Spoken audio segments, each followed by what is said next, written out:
உயிரை இழந்திருக்கின்றார்கள்.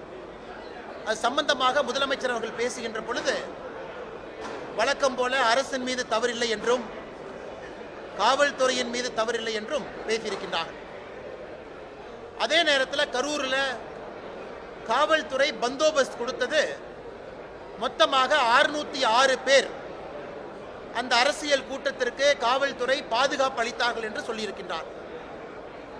28 செப்டம்பர் கரூரில் நடந்த பத்திரிகையாளர் சந்திப்பில் ஏடிஜிபி திரு டேவிட்சன் அவர்கள் 500 பேர் பாதுகாப்பில் இருந்ததாக சொல்லியிருக்கின்றார். இன்று காவல்துறை ஒரு பத்திரிகையாளர் செய்தி குறிப்பு வெளியிட்டிருக்கிறாங்க. அதில் சம்பவ இடத்துல 350 பேர் இருப்பதாக சொல்லியிருக்கின்றார். மிச்சம் 150 பேர் வேறு வேறு இடத்துல இருந்தாங்க.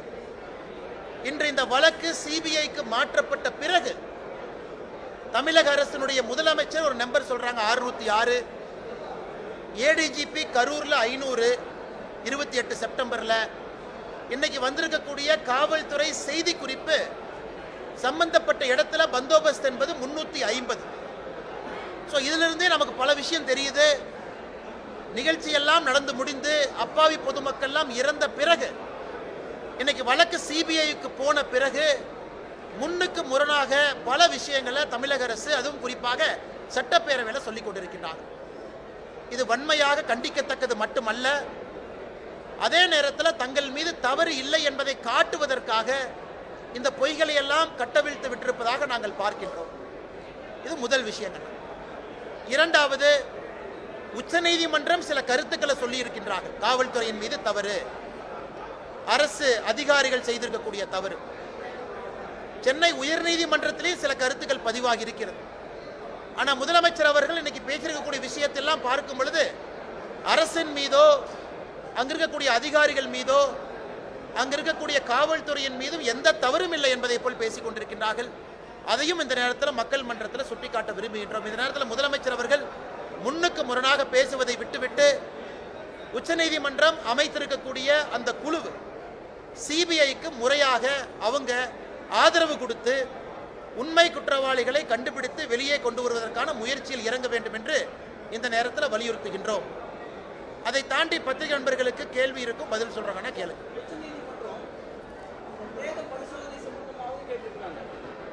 உச்சநீதிமன்றத்தினுடைய அந்த அப்சர்வேஷனை பார்க்கும் பொழுது தமிழக அரசு சொல்லி இருக்கின்றார்கள், காலையில் அதிகாலை, அதாவது 28 செப்டம்பர் அதிகாலை 1:45 மணிக்கு முதல் போஸ்ட்மார்ட்டம் செய்ய ஆரம்பித்தோம். மத்தியானம் 1 மணி முடியும் பொழுது 39வது உடலை போஸ்ட்மார்ட்டம் செய்து முடித்தோம் என்று சொல்லியிருக்கின்றார். காலையில் 1:45 ஆரம்பித்து மத்தியானம் 1 மணி வரைக்கும்.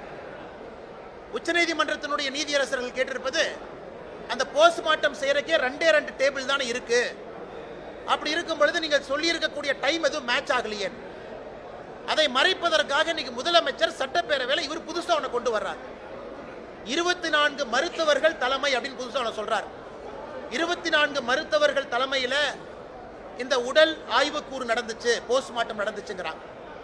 இன்னைக்கு உச்சநீதிமன்றம் கேட்கின்ற கேள்வியும் மக்கள் கேட்கிற கேள்வியும், காலையில் 1:45க்கு 24 அரசு அங்கே வரல, மருத்துவர்கள் வரல.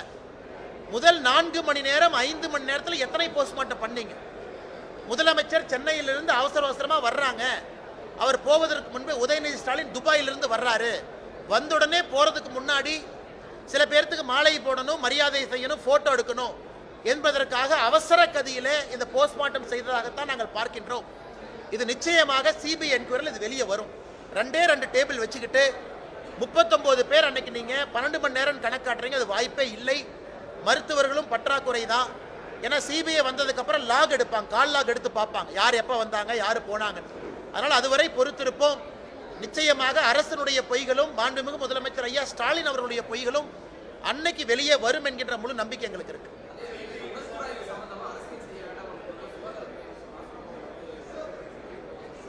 இதுல அரசியல் செய்வது அப்படிங்கிறதே கிடையாதுங்கண்ணா. உச்சநீதிமன்றம் கேட்ட கேள்வியை நாங்க கேட்கிறோம், புதுசா நம்ம கேட்கலையே. உச்சநீதிமன்றத்தில் தமிழக அரசு வைத்திருக்கக்கூடிய வாதத்தில் இருக்கக்கூடிய ஓட்டைகளை உச்சநீதிமன்றம் சுட்டி காட்டி இருக்கின்றார்கள். அதன் அடிப்படையில் நம்ம கேட்கிறோம். இவர்கள் புதிதாக 24 மருத்துவர்கள் வந்தாங்க, 24 பேர் சேர்ந்து போஸ்ட்மார்ட்டம் பண்ணாங்க. போஸ்ட்மார்ட்டம் நமக்கு தெரியும், ஒரு மருத்துவர் இருப்பாங்க, அசிஸ்ட் பண்றதுக்கு இருப்பாங்க, போஸ்ட்மார்ட்டம் நடக்கும், சராசரியாக 45 நிமிடம் 1 மணி நேரம் வரைக்கும் அது போகும். அப்படி இருக்கும் பொழுது இவங்க சொல்ற கணக்கு எங்கேயுமே டேலி ஆகலையேங்கண்ணா. 1:45 காலையில் ஆரம்பிச்சோம், மத்தியானம் 1 மணிக்கு முடிச்சோம், 39வது பாண்டியை ஹேண்ட் ஓவர் பண்ணிட்டோங்கிறாங்க. அதனால்தான் திரும்ப திரும்ப இவர்கள் எதையோ மறைத்து எதையோ செய்ய போய் எங்கேயோ போய் மாட்டிக்கிட்டாங்க. எந்த காரணத்துக்கும் சிபிஐ என்கொயரி நடக்கக்கூடாது என்று தலைகீழாக நின்றார்கள். இன்னைக்கு அது நடக்குது, மாட்ட போறாங்கன்னு தெரியும். அதற்காக இவங்களே நெரட்டிவ் செட் செய்வதாகத்தான் நாங்கள் பார்க்கிறோம். அவங்களுக்கு என்னென்ன வேலை? அவங்களுக்கு வேலை இல்லை, மிரட்டுறதா அவங்களுக்கு வேலை. அதனால் திரும்ப திரும்ப நான் சொல்வது இதுதான், அண்ணன் திருமாவளவன் அவர்கள் முதலமைச்சர் ஐயாவை போய் சந்திக்கிறாங்க. சந்திங்க. முதலமைச்சரை சந்திச்சு என்ன சொல்றாங்க? அவர் கார்ல போனாரா? இன்னைக்கு பல வீடியோ நாம பார்க்கிறோம், தனியார் தொலைக்காட்சி நிறுவனம் பல வீடியோ போட்டு காட்டுறீங்க. அந்த 2 வீலர்ல கார் அடித்தது மிக தெளிவாக, தெல்ல தெளிவாக நமக்கு தெரியுது. அந்த வீடியோ கேப்சர் ஆனது பார்த்தீங்கன்னா மிக தெல்ல தெளிவாக அந்த கார் 2 வீலர்ல அடிக்கிறாங்க. அதெல்லாம் மறைச்சிட்டு இன்னைக்கு அண்ணன் திருமாவளவன் அவர்கள் ஸ்டாலின் அவங்கள போய் பார்த்து, இது எப்படி இருக்குன்னா இவர்களை காப்பாற்றிக் கொள்வதற்காக ஆட்சி நடக்குது.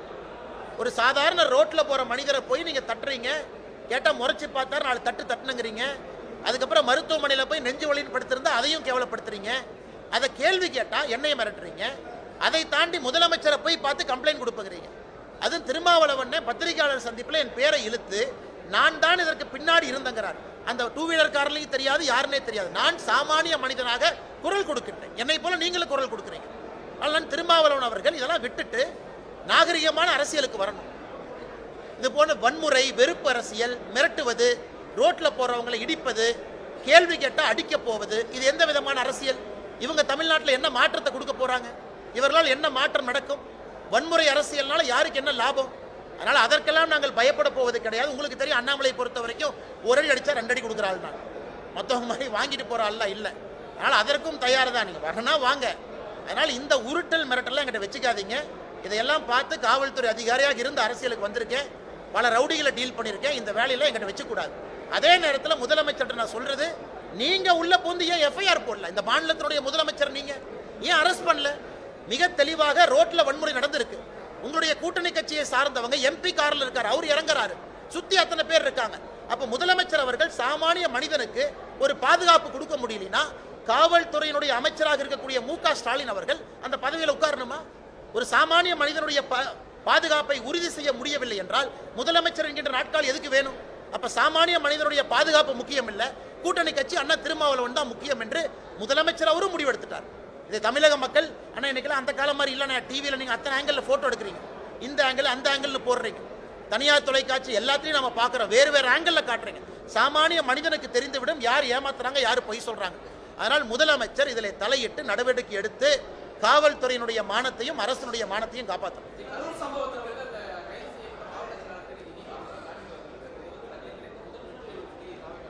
அண்ணா தாவேக்கா அவங்க புரிஞ்சுக்கணும், எல்லாரும் புரிஞ்சுக்கணும். நான் தான் முதல்ல இருந்து சொல்றேங்கன்னா, இதுல திரு விஜய் அவர்களை அக்யூஸ் நம்பர் 1 போட முடியாது.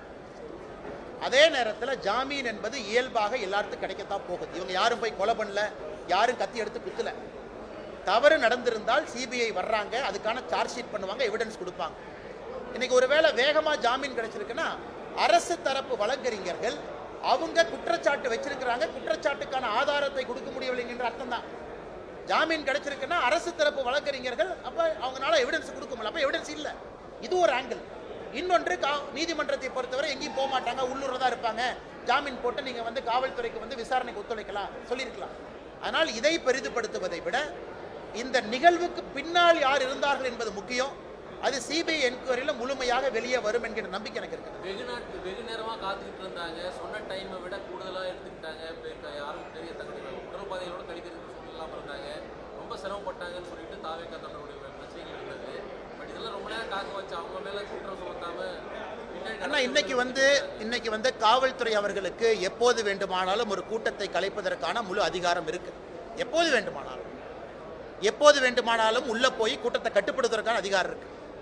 எப்போது வேண்டுமானாலும் அந்த கூட்டத்திற்கு பேசுறதுக்கு ஒரு தலைவர் வர்றாருன்னா வர முடியாது, வெளியே போங்கன்னு சொல்றதுக்கு அதிகாரம் இருக்கு. அந்த அதிகாரத்தை ஏன் பயன்படுத்தவில்லை என்று கேட்கின்றோம். கேள்வி 1. இரண்டாவது, நீங்க சொல்ற பிரச்சனை நடந்திருக்கலாம், ஆமாம், இல்லை என்று நான் சொல்லல. இன்னைக்கு அதையெல்லாம் நீங்க மறந்துட்டு இவங்க மட்டும்தான் தப்பு பண்ணாங்க, நாங்க தப்பே பண்ணலன்னு சொல்றது தான் நாங்க கேள்வி கேட்கிறோம். நாங்களும் தவறு செய்திருக்கோம்னு ஒத்துக்குங்க. கட்சி தவறு செய்திருக்கா முதல்ல இருந்து நாங்க சொல்றோம். கட்சி தவறு செய்திருந்தால் நடவடிக்கை எடுங்க. அரசு எங்க மேல எந்த தப்பு இல்லை, நாங்க நிரபராதிகள், எங்கேயும் ஒரு தவறும் அரசு சார்பில் நடக்கலின்னு முதலமைச்சர் அவர்கள் கரூர்ல இருந்து சொல்றாங்க. அதைத்தான் திரும்ப திரும்ப சொல்றோம். இல்லை, அரசும் தவறு செய்திருக்கின்றன. உங்க மேல நிறைய தவறு இருக்கு. அதிகமான முக்கியத்துவம் உங்களுக்கு தான். ஏன்னா உங்க கையில தான் அதிகாரம் இருக்கு. அதை மறைத்து விட்டு ஏன் ஒருவர் மீது பழியை போட முயற்சிக்கின்றீர்கள் என்பது எங்களுடைய கேள்வி. அரசும் தவறு செய்திருக்கிறது அப்படி சொன்னா தாவேகா தரப்புல இந்த மாதிரி தவறு செஞ்சிருந்தா நீங்க புரிஞ்சுக்கணும். ஆனா எனக்கு தெரியல, சிபிஐ என்கொயரி நடக்கட்டும். நான் எப்பவுமே சொல்றதுங்கன்னா ஆர்கனைசர்ஸ்க்கு ரெஸ்பான்சிபிலிட்டி இருக்கு. ஆர்கனைசர்ஸ் ரெஸ்பான்சிபிலிட்டி அது சிபிஐ வரும்போது தெரியும். அந்த டேட்டா உங்கள்கிட்ட எங்கிட்ட இல்லை. சரியான முறை வந்தவங்க பாதுகாப்புக்காக கட்சி நிர்வாகிகள் நிறுத்தினாங்களா, அவங்க ஏதாவது தனிப்பட்ட முறையில் ஆம்புலன்ஸ்லாம் ஏற்பாடு செய்திருந்தாங்களா, அந்தந்த மணி நேரத்திற்கு கூட்டம் அதிகமாக வரும் பொழுது அவங்க காவல்துறையை கூட்டம் அண்ணே கூட்டம் அதிகமாக வந்துருச்சு 6 மணிக்கு 7 மணிக்குன்னு சொன்னாங்களா, அந்த டேட்டா உங்ககிட்ட இல்லை எங்கிட்ட இல்லைங்கண்ணா. அது யார் பர்மிஷன் கொடுத்து வாங்கினாங்களோ அவர்களின் மீது முழு பொறுப்பு இருக்கு. அது என்கொயரியில் வரட்டும். நான் முதல்ல இருந்து பேசுறதே டே ஒன்ல அப்படியே நெரட்டிவை மாற்றி இவங்க தான் தப்பு நான் கொண்டு போறது தான் முதல்ல இருந்து கண்டிக்கிறேன். அரசு நீங்க எதுக்கு பர்மிஷன் கொடுத்தீங்க, ஏன் கொடுக்கல சொல்லுங்க. நீங்க அவங்கள கைது பண்றதுக்கு முன்னாடி அந்த லோக்கல் சப் இன்ஸ்பெக்டர் சஸ்பெண்ட் ஆச்சு பண்ணீங்களா? இல்லை. இந்தியாவில் ஒரு கோவில் திருவிழாவில் 2 பேர் இறந்தாவே லோக்கல் 2 பேர் சஸ்பெண்ட் ஆவாங்க, தாசில்தார் ஆவாங்க, சப் இன்ஸ்பெக்டர் ஆவாங்க. 41 பேர் இறந்த பிறகு ஒரு அரசு அதிகாரியும் கூட பொறுப்பில்லைன்னா எப்படி ஏற்றுக்க முடியுங்கன்னா? கரூரில் இருந்து தொடர்ந்து பாரதிய ஜனதா கட்சி கேட்பது, இது இந்தியாவில் எந்த மாவட்டத்தில் நடந்திருந்தாலும் எஸ்பியும் கலெக்டரும் சஸ்பெண்ட் பண்ணிட்டு தான் அடுத்த வேலையை செய்வாங்க. நம்முடைய முதலமைச்சர் அதை கூட செய்யாம டிஃபெண்ட் பண்ணுவதற்கான காரணம் என்ன? அதுதான் ஆச்சரியமா இருக்கு, அதிர்ச்சியா இருக்கு. ஏன் முதலமைச்சர் ஒருதலை பட்சமா செயல் பண்றாங்க? ஆமாம், அரசு பண்றதுக்காக நடவடிக்கை எடுத்தேன், ஆர்கனைசர் தப்பு நாங்கள் நடவடிக்கை எடுக்க நாங்கள் பாராட்டுறோம். எல்லாமே இல்லாம ஒருத்தர் மேலேயே நான் திரும்ப திரும்ப போடுவேன் அப்படிங்கிறதா எங்களை பொறுத்தவரை நாங்கள் உரிமை குரலாக கேள்வி கேட்பதை எங்கள் கடமையாக கருதுகின்றோம்.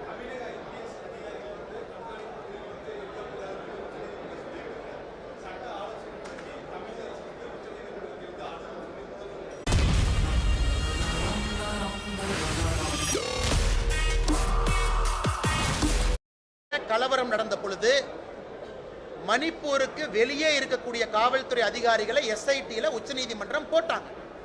அப்ப மணிப்பூர் அரசு வந்து ஆலோசனை நடத்தி எங்க மணிப்பூர் போலீஸ் ஆஃபீஸர் போலின்னு கேட்டாங்களா? இன்னைக்கு தமிழகத்தில் சிபிஐ என்கொயரி போட்டிருக்கும் பொழுது அதே உச்சநீதிமன்றம் சிபிஐக்கு என்ன சொல்லியிருக்கிறாங்க? தமிழ்நாடு கேடர், ஆனா தமிழ்நாட்டில் பிறந்திருக்காத 2 ஐபிஎஸ் அதிகாரியை போடுறோம்னு சொல்றாங்க. தவறே கிடையாது. அதிகாரி என்றால் தமிழ்நாடுனா வெளிநாடுனா ஒண்ணுதான். அவங்க என்ன நினைக்கிறாங்க, யாரும் இன்ஃப்ளூயன்ஸ் பண்ணிடக்கூடாது. அதனால் முதலமைச்சர் இதையெல்லாம் பெரிதுபடுத்தி நாங்கள் ரிவ்யூ பெட்டிஷன் போடுவோம், நாங்கள் மறுபடியும் உச்சநீதிமன்றத்தை அணுவோம் அப்படின்னா அவர் இதை காலம் தாழ்த்தக்கூடிய செயலாக மட்டும்தான் பண்றாங்க. இந்தியாவில் பல இடத்துல இது நடந்திருக்கு, தமிழ்நாடு மட்டும் இல்லை. பல இடத்துல லோக்கல் ஆஃபீஸர் அவங்க விடல, பல இடத்துல முதலமைச்சர் சந்தோஷப்படணும். கர்நாடகாவிலிருந்து ஆந்திராவிலிருந்து ஐபிஎஸ் அதிகாரி போடலையா? போட்டுருந்தா மானம் மொத்தமாக போயிருக்கும். தமிழ்நாடு ஐபிஎஸ் அதிகாரி யாரையும் போடாம மணிப்பூர் மாதிரி கர்நாடகா, ஆந்திரா, மகாராஷ்டிரான்னு போட்டுருந்தா இன்னைக்கு அட்லீஸ்ட் அதிகாரிகள் தமிழ்நாடு கேடர்ல இருக்கிற அதிகாரிகள் தானே. இதை எதுக்கு முதலமைச்சர் அரசியல் படுத்துறாரு?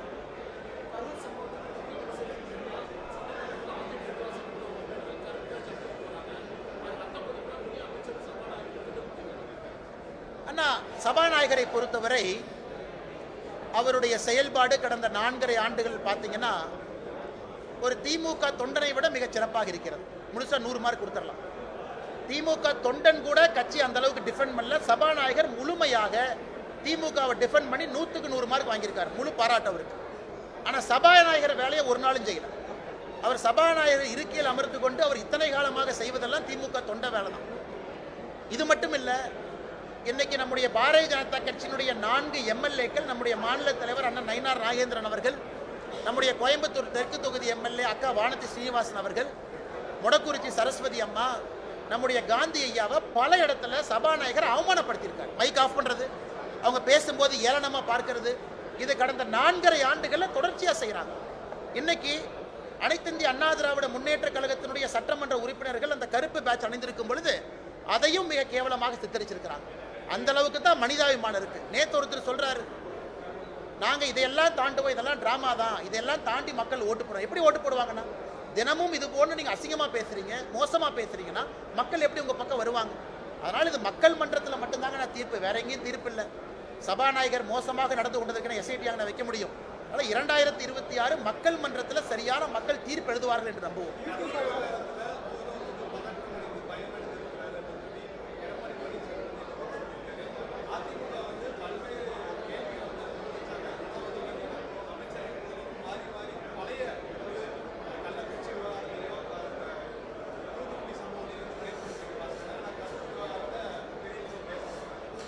ஆனால் அதனால தான் பார்த்தீங்கன்னா நேற்று நான் வேற எந்த செய்தித்தாளையும் சொல்லிங்கன்னா தினகரனில் செய்தி வந்துச்சு. தினகரன் வந்து அஃபீஷியலாக திராவிட முன்னேற்ற கழகத்திற்கு தொடர்பு இருக்கக்கூடிய ஒரு செய்தி நிறுவனம், அவங்களும் இருக்கிறாங்க, நல்லது.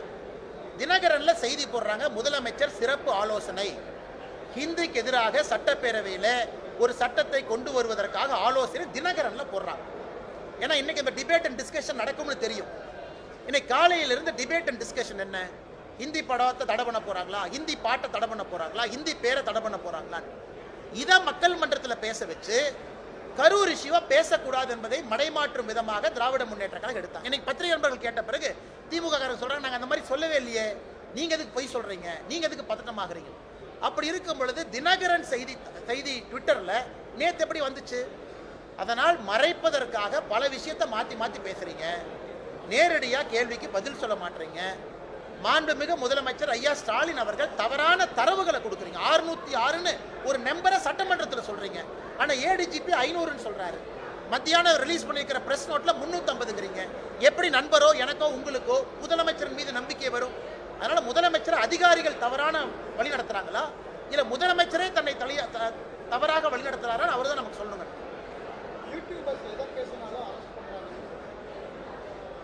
அண்ணா இவங்க இன்னைக்கு பெண்களின் மீது கை வைக்கிறவன், ரோட்டில் வந்து தாலி செயினை பறிக்கிறவன், அவனை அரெஸ்ட் பண்ணுறதுக்குலாம் டைம் இல்லை. இந்த 2 மணிக்கு இந்த யூடியூப் நடத்துகிற வீட்டுக்கு போகிறாங்களா, இதுக்கு தான் டைம் இருக்குது. ஆனால் இன்னைக்கு ரவுடிகள்லாம் ஜாலியாக சுற்றிட்டு இருக்கான். எங்கேயா சுற்றிட்டு இருக்கேன்னா 10 மணிக்கு அண்ணே அவங்களாம் யூடியூப்காரன் அரெஸ்ட் பண்ண போயிருக்கிறாங்க, அதான் கத்தியோட சுற்றிட்டு இருக்கேன். அது போன்ற தமிழகத்தினுடைய சட்டம் ஒழுங்கு நிகழ்வு, அவனை அரெஸ்ட் பண்ணுறதுக்குலாம் டைம் இல்லை. இந்த 2 மணிக்கு இந்த யூடியூப் நடத்துகிற வீட்டுக்கு போகிறாங்களா, இதுக்கு தான் டைம் இருக்குது. ஆனால் இன்னைக்கு ரவுடிகள்லாம் ஜாலியாக சுற்றிட்டு இருக்கான். எங்கேயா சுற்றிட்டு இருக்கேன்னா 10 மணிக்கு அண்ணே அவங்களாம் யூடியூப்காரன் அரெஸ்ட் பண்ண போயிருக்கிறாங்க, அதான் கத்தியோட சுற்றிட்டு இருக்கேன். அது போன்ற தமிழகத்தினுடைய சட்டம் ஒழுங்கு நிகழ்வு நடந்து கொண்டிருக்கிறது, வன்மையாக கண்டிக்கத்தக்கது. அப்படி யூடியூப்காரன் அரெஸ்ட் பண்ணால் 24 மணி நேரத்தில் பெயில் கொடுக்கத்தான் போகிறாங்க. எல்லாரும் கருத்துரிமை இருக்குது, பேச்சுரிமை இருக்குது. இதை முதலமைச்சர் நேரடியாக தலையிடணும். யாரோ காவல்துறை பண்ணுறாங்களா, ஏடிஜிபி பண்ணுறாங்களா, டிஜி பண்ணுறாங்கன்னு தெரில. இதை முதலமைச்சர் தலையிட்டு சரி செய்ய வேண்டும் என்பது எங்களுடைய வேண்டுகோள்.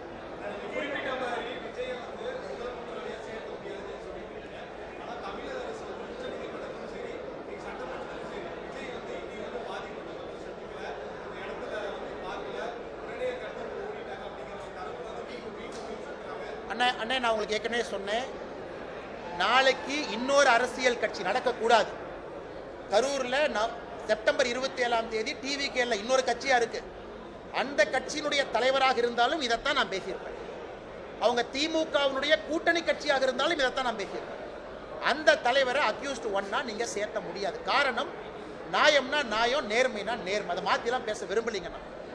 அதனால் விஜய் அவர்களுக்கோ யாருக்குமோ ஆதரவு கொடுக்க வேண்டிய அவசியம் இல்லை. நாணயமா நேர்மையா ஒரு விஷயத்தை பார்த்து நான் கருத்து சொல்றேன். அதை எப்படி வேணாலும் திமுக மாற்றி பேசலாம், திருப்பி பேசலாம். இது திமுகவினுடைய கூட்டணி கட்சியில் இந்த துயர நிகழ்வு நடந்திருந்தாலும் கூட இதைத்தான் நாங்கள் சொல்லி இருக்கோம். அவங்க மேலே குற்றச்சாட்டு வைக்காதீங்க, முதல்ல அரசு என்ன பண்ணின்னு சொல்லுங்க ஐயா. ஆனால் இதில் கன்வீனியன்ட்டாக political game September 27 Dravida Munnetra Kazhagam ஆடுவதை தான் தோலுரிச்சு மக்கள் மன்றத்தில் நாங்கள் காட்டிக் கொண்டிருக்கிறோம்.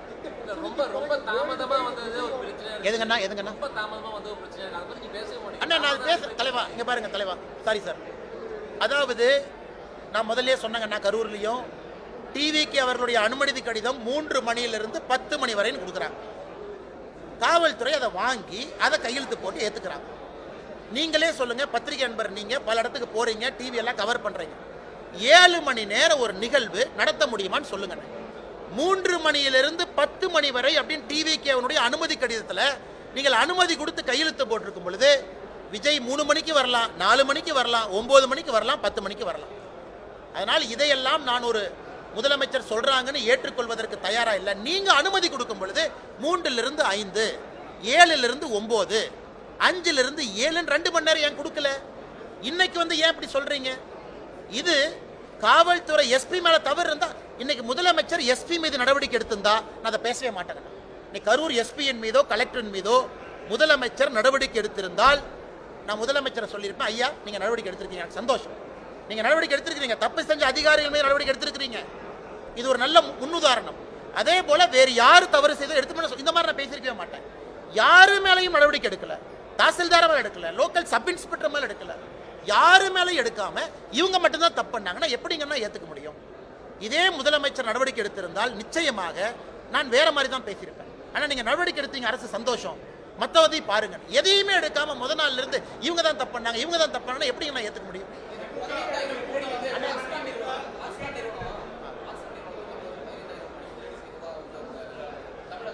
ஆனால் முதலமைச்சருக்கு ஆங்கிலம் தெரியாது, ஃபாக்ஸ்கான்காரங்களுக்கு தமிழ் தெரியாது, அந்த ரூமில் உட்காந்து என்ன பேசினான்னு உங்களுக்கும் தெரியாது, எனக்கும் தெரியாது. இதை வந்து நம்ம டிஆர்பி ராஜா அண்ணன் ரொம்ப கன்வீனியண்ட்டாக ஃபாக்ஸ்கான் வந்தாங்க, ஒரு ஃபோட்டோவை போட்டு 15,000 கோடி 14,000 வேலை வாய்ப்பு அப்படி இப்படின்னு அடிச்சு விட்டார். ஃபாக்ஸ்கான்காரன் அவன் பல பிரச்சனை அவனுக்கு இருக்கு. ஏன்னா ஆந்திராலேருந்து ஃபோன் பண்ணுவாங்க, மகாராஷ்டிராலேருந்து கூப்பிடுவாங்க, ஒரிசாலேருந்து கூப்பிடுவாங்க. அதனால் ஃபாக்ஸ்கான்காரங்க அப்படியெல்லாம் பொய் சொல்லிட்டுலாம் போக முடியாது. அவங்க என்ன சொன்னாங்க, ஐயா நாங்கள் உங்க கூட்டத்துக்காக வரல, ஒரு ஆண்டுகளுக்கு முன்பே முடிவு செஞ்சோம் இந்த இடத்துல எக்ஸ்பான்ஷன் பண்ணணும், அதுபடி தான் பண்ணணும். ஃபாக்ஸ்கான் நிறுவனம் இன்று உண்மையை பேசிய பிறகு தமிழக அரசுக்கு பிரச்சனை. இதை தமிழக அரசுக்கு என்னுடைய அறிவுரை என்னன்னா, தமிழ்நாட்டில் இன்னைக்கு டீ கடை ஆரம்பிச்சா கூட திராவிட மாடல்னு போர்டு வைக்கிறீங்க, ஏன்னா அதெல்லாம் அநியாயமா. அங்க பார்த்தீங்கன்னா ஆந்திர பிரதேசில் அண்ணன் சந்திரபாபு நாயுடு $15 பில்லியன் $15 பில்லியன் விசாகப்பட்டினத்தில் கூகுளை கொண்டு வந்து ஏஐ டேட்டா சென்டர் சத்தமே இல்லாமல் இறக்கிட்டார். 15 பில்லியன் எங்க? ஏன்னா 2 சோப் டப்பா தயாரிக்கிறது எங்க? அதனால அண்ணன் டிஆர்பி ராஜா அவர்கள் நல்ல முதலமைச்சரை ஏமாத்துறாரு. 2 பேர் வந்தா போதும், பிடிச்சி கொண்டு வந்து கோட்டை மாட்டி போட்டோ எடுத்து போடுறா போஸ்டர் அப்படின்னு. இதெல்லாம் ரொம்ப நாளைக்கு இந்த உண்மை நிற்காது. இன்னைக்கு பக்கத்தில் சத்தம் இல்லாத கர்நாடகா, மகாராஷ்டிரா, ஆந்திரா, தெலங்கானா பாடுங்க, சத்தம் இல்லாமல் 1000 கோடிகள் உள்ள வருது. அதனால் இவர்கள் தேவையில்லாம ஆடம்பரமாக விளம்பரப்படுத்தி திராவிட மாடல் இவங்களே சத்தம் போட்டு இன்னைக்கு மாட்டிக்கிட்டாங்க. அதான் உதாரணமாக கொடுக்குறேன். ஆந்திரா இன்னைக்கு எப்படி முன்னாடி போறாங்க, தமிழகம் முன்னாடி போக முடியும். அதனால் முதலமைச்சர் அண்ணன் டிஆர்பி ராஜா பேச்சை குறைத்து செயல் அதிகமாக ஈடுபடணும். இந்த ஃபாக்ஸ்கான் கான்ட்ரோவர்சி அதிகமாக பேசுவதால் வந்த விளைவு தான் நான் பார்க்குறேன்.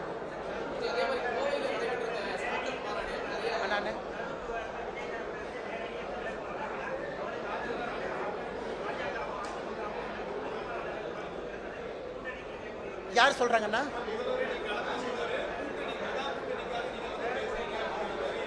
அண்ணா உங்களுக்கு தான் அண்ணன் திருமாவளவன் இருக்காரு, எல்லாம் இருக்கிறீங்க, நல்லா பண்ணுங்க, அடிக்கடி சந்திக்கிறீங்க.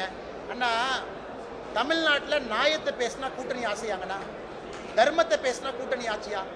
நாங்கள் தான் சொல்றோம் பாருங்க, உங்களுடைய கூட்டணி கட்சி வந்து 27 செப்டம்பர் இந்த நிகழ்வு நடந்திருந்தால் அன்னைக்கும் அந்த தலைவர் நாங்கள் டிஃபெண்ட் பண்ணியிருக்கோம். நீங்க அநியாயமாக யாரின் மீதையோ வழக்கை போட வேண்டும் என்று நினைக்கின்றீர்கள். நியாயத்தை பேசும்போது எப்படி அது அநியாயமா மாறுங்கன்னா, இது முதலமைச்சருக்கும் தெரியும். அதனால தான் 606, 500, 350 ஒரு நம்பரை பேசுறாங்க. கட்சி ஆரம்பிக்கிறதுக்கு முன்னாடி அனிதா இருப்பின் போது அவருடைய வீட்டுக்கு நேரடியாக விஜய் போய் பார்த்தாங்க, பாதிக்கப்பட்ட பெண் தரப்பு சொல்லிட்டு. ஆனால் அவருடைய கட்சியுடைய தொண்டர்கள் 41 பேர் இருந்த பிறகு அவர் இன்னும் அந்த பக்கமே போகல. நியாயமான கேள்வினா இது நீங்க யார்கிட்ட கேட்கணும்? விஜய்கிட்ட கேட்கணும், தமிழக வெற்றி கழகத்திட்ட கேட்கணும். ஆனா முதல்ல இருந்து நான் திரும்ப சொல்வது, எல்லோரும் எவ்வளவு வேகமாக பொறுப்பெடுத்து அதை முழுவதுமாக தன்னுடைய மாரல் ரெஸ்பான்சிபிலிட்டியா ஒரு தலைவன் அதை ஏற்றுக்கொள்ளும் பொழுது அந்த தலைவன் மக்கள் மனசுல உயர்றார். அது ரொம்ப அரசியலுடைய அடிப்படை. மாரல் ரெஸ்பான்சிபிலிட்டி, என்னுடைய பொறுப்பு, நாங்கள் அப்படின்னு. அதனால் இன்னைக்கு மக்கள் மன்றத்தில் எல்லோரும் பார்க்குறீங்க. இதே கேள்வி நான் முதலமைச்சர் கேட்கலாம், ஐயா நீங்க கரூர் வந்தீங்க, ஏன் கள்ளக்குறிச்சிக்கு போலீங்க? அதனால் அதுக்குள்ள நான் போக விரும்பலீங்கன்னா சம்பந்தப்பட்ட தலைவர்கள்ட்ட நீங்க கேட்க போறீங்க. அவங்க சொல்ற பதில்ல மக்கள் சமாதானம் ஆகிறாங்களா ஆகலையா, மக்களுக்கு பிடித்தவர்கள் ஆகிறாங்களா வெறுக்கிறவங்க ஆகலான்னு மக்கள் முடிவு பண்ண போறாங்க. அதனால மக்கள் மன்றத்தில் அதை வச்சிடறேங்க. ஐயா அண்ணா, கோயம்புத்தூர்ல ஒரு தனி மனிதர் இது போன்று தன்னுடைய சம்பாதித்திருக்கக்கூடிய சொத்தை வந்து தந்தை இல்லாத 100 குழந்தைகளுக்கு வருடத்திற்கு 10,000 ரூபாய் ஊக்கத்தொகையாக கொடுப்பேன் என்று அண்ணன் பாலாஜி உத்தமராஜா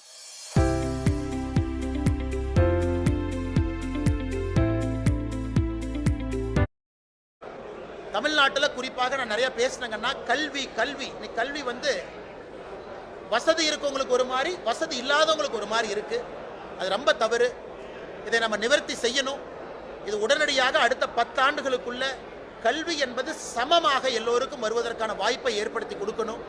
அதை செய்யணும். அதுவரை ஒரு பாலாஜி உத்தமராஜ் 10 100 200 1000 பேர் வேணும். அண்ணன் பேரை சொல்கிறேன், பேர் தெரியாதவங்க எத்தனையோ பேர் வேலை செய்கிறாங்க. அது போன்ற நல்லவர்கள் நமக்கு நிறைய கிடைக்கும்.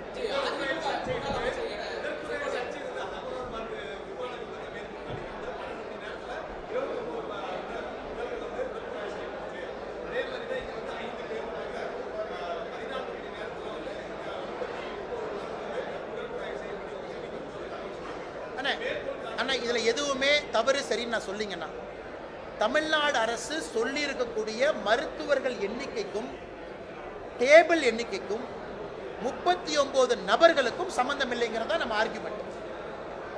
24 டாக்டர் காலைல 1:45 வந்தாங்களா இல்லை என்பதுதான் நம்ம ஆர்குமெண்ட். இன்னைக்கு குஜராத் அரசு எனக்கு தெரியாதுங்கண்ணா டேட்டா, எத்தனை மருத்துவர்கள் எத்தனை டேபிளில் எத்தனை பேர் பண்ணாங்க, அந்த டேட்டா எல்லாம் என்னால் சொல்ல முடியாதுங்கன்னா. தமிழ்நாடு அரசு சொல்லி இருக்கக்கூடிய டேட்டாவை நம்ம கொஸ்டின் பண்றோம். அதைத்தான் உச்சநீதிமன்றமும் கொஸ்டின் பண்ணிருக்காங்க. பெண்களுக்கான கல்வி எந்த அளவுக்கு முக்கியத்துவம் வாய்ந்தது? ஆனால் என்னை பொறுத்தவரை பெண்களுக்கான கல்வி என்பது ஆண்களுக்கு அளிக்கின்ற கல்வியை விட அதிக முக்கியத்துவமாக நான் பார்க்கிறேன். 2 சமந்தான். ஆனால் பெண்களை ஏன் கொஞ்சம் மேலே தூக்குறாங்கன்னா, ஒரு பெண்ணுக்கு கல்வி கொடுப்பதன் மூலமாக அந்த முழு குடும்பம் கல்வியால் முன்னாடி போறாங்க. அதனால தான் மிக அதிக முக்கியத்துவம் நம்ம பெண்களுக்கு கொடுக்குறோம். தமிழகத்தை பொறுத்தவரை நம்ம பாராட்டணும். இந்தியாவில் பெண்கள் அதிகமாக கல்வி கற்கக்கூடிய மாநிலமாக தமிழ்நாடு தொடர்ந்து இருக்கும். மேற்படிப்புக்கு அதிகமாக போகக்கூடிய பெண்கள் இருக்கக்கூடிய மாநிலமும் நாம தான்.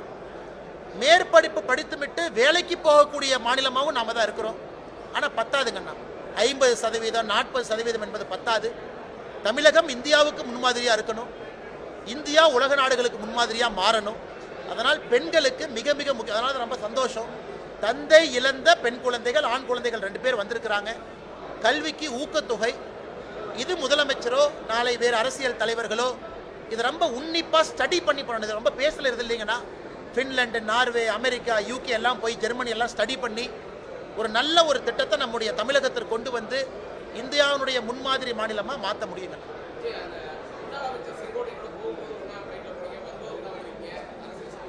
ஏன்னா தலைவா, அதுக்கு நல்ல கேள்வி. போன முறை இங்கிருந்து போகும்போது சிஎம் அவங்க வந்தாங்க. சிஎம் அவங்க நம்முடைய கோயம்புத்தூருக்கு வந்திருக்கிறாங்க. அவர் விமானத்துக்குள்ளே வந்த பிறகு எந்திரிச்சு அவருக்கு மரியாதை செலுத்தி கோயம்புத்தூரில் அந்த திட்டங்களை எல்லாம் கொடுத்ததற்காக நன்றியும் தெரிவித்து தான் என்னோட இருக்கையில் போய் அமர்ந்தங்கன்னா. ஏன்னா நம்ம முதலமைச்சர் வந்திருக்கிறாங்க, அது வேறு அரசியல் வேறு, அது வேறு. அதே போல் நாம் விமானத்தில் போகும்பொழுது, ட்ரெயினில் போகும்போது, பஸ்ஸில் போகும்போது வர்றாங்க. இன்றைக்கி அண்ணன் செங்கோட்டையன் அவர்கள் பக்கத்தில் வந்தாங்க. ஃப்ளைட்டு ஏறினோடனே அவரு தூங்கிட்டார். நான் புத்தகம் படித்து கொண்டிருந்தேன். இதுக்கு சாட்சி ஏர் ஹோஸ்டஸ் மட்டும்தான். நான் என்ன சொன்னாலும் நீங்கள் நம்ப மாட்டீங்க. நான் புக்கு படித்து அவர் தூங்கிட்டார். இறங்கும்போது நல்லா இருக்கீங்களான்னு கேட்டார். இறங்கி வெளியே வந்துட்டோம். வெளியே வரும்போது நீங்கள் ஃபோட்டோ எடுத்தீங்க. ஆனால் விமானத்தில் அவர் தூங்கினது ஏர் ஹோஸ்டஸ் தாங்க நான் தெரியும்.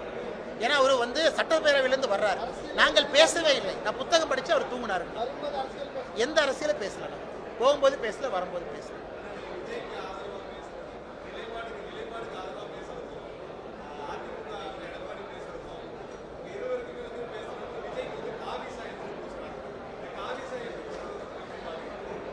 ஆனால் கடைசி கேள்வி எடுத்துக்கோங்கண்ணே, உங்களுக்கு நேரம் ஆகிட்டு இருக்கு. ஆனால் விஜய் அவர்களுடைய சித்தாந்தம் வேறு, எங்கள் சித்தாந்தம் வேறுங்கண்ணா. ஃபுல் ஸ்டாப்ண்ணா, அதோட முடிஞ்சு போச்சுங்கண்ணா. அதுக்கு மேலே நான் எதுவும் சொல்ல விரும்பலைங்கண்ணா. சித்தாந்தம் அடிப்படையிலே வேறு வேறு சித்தாந்தம். ஆனால் ஒரு நியாயத்திற்காக ஒரு உண்மையை பேசுவது என்னை பொறுத்தவரை தவறில்லை, எங்கள் உரிமை, கடமை. அதில் அரசியல் சாயமெல்லாம் கோர்த்து அதை பூசி பார்ப்பது அது அழகல்லன்னு தான் நான் பார்க்குறேன். ஏன்னா பல இடத்துல நம்ம பல பேர்த்த பாராட்டியிருக்கிறோம், பல பேர்த்தின் மீது குற்றச்சாட்டு வச்சிருக்கிறோம். அப்படித்தான் நீங்கள் இதை பார்க்கணுங்க. விசாரணையில் இருக்கும்போது ஒரு நிலைப்பாடு என்னன்னு, விசாரணையில் இருக்கும்போது ஒரு பக்கம் ஏன் தலைவா, நான் என் ஸ்டாண்டை மாற்றவே இல்லைங்க. முதல் நாள் பாப்பனே உடம்பு பார்த்து தீபாவளி வாழ்த்துக்கள். தீபாவளி